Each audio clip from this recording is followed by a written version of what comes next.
morning, out for my run, and it's a very cool, no sunshine day again, very autumnal. Reading a book at the minute called The Four Winds by Christine Hanna. It's amazing, she's such a good writer, and this one is talking about a really shocking drought and bad dust winds in the 1930s. And it affected them for years, like severe drought, no water whatsoever, and the farmers were utterly destroyed. So this was 1930. I wonder if that was due to all the fossil fuel cars brumming around. But anyway, so it focuses on a lot of the farming community and rural populations from South America in basically starvation, totally destitute, and many trying to make their way to like sort of California. And a few things kind of hit home really, because obviously, you know, we're talking about asylum seekers, refugees a lot at the minute, and any decent person would want to help people in times of hardship and who are destitute.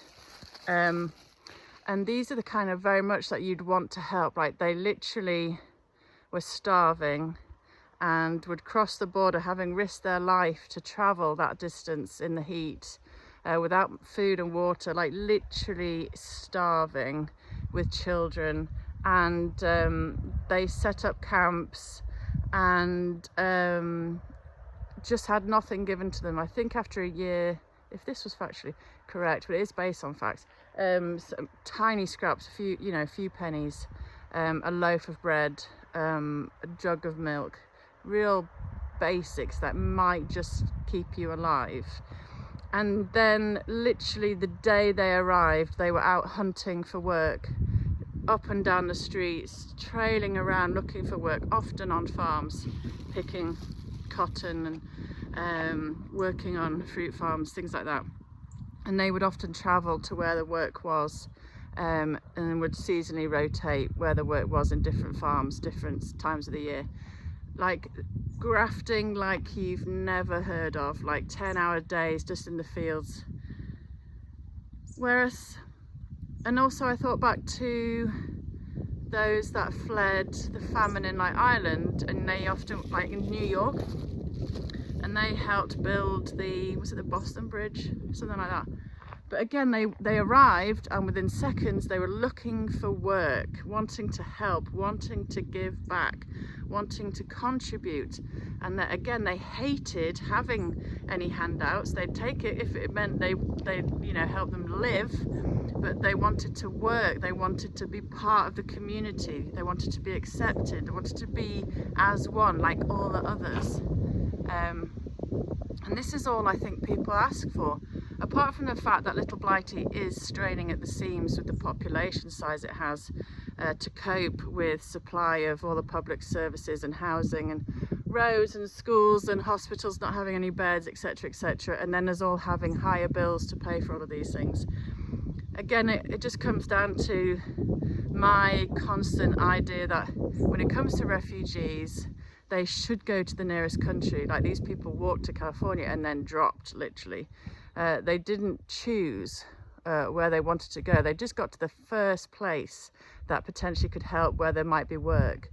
And so, like I've said in many times, Europe should look after European refugees.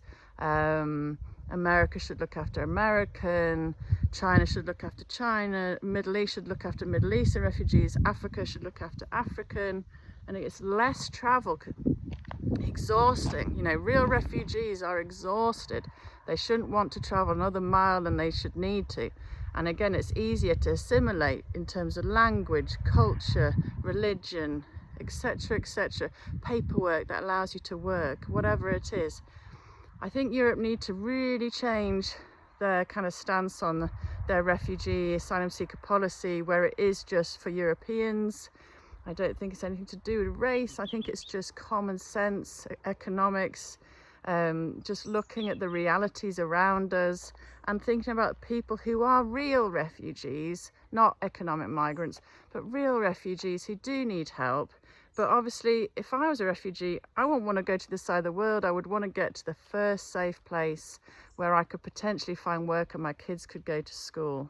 But going back to this book, it's a real eye-opener, and you know, I've never heard of such hardships. Like, people think today they've some hardships, but those poor people in dust bowls in South America, just crops failing day after day, and they were so grateful to get to the first place where they could potentially find some work, and they didn't care what that work was. Those are the kind of people that definitely need help. Anyway, I'm off to get more sweaty. Have a good day.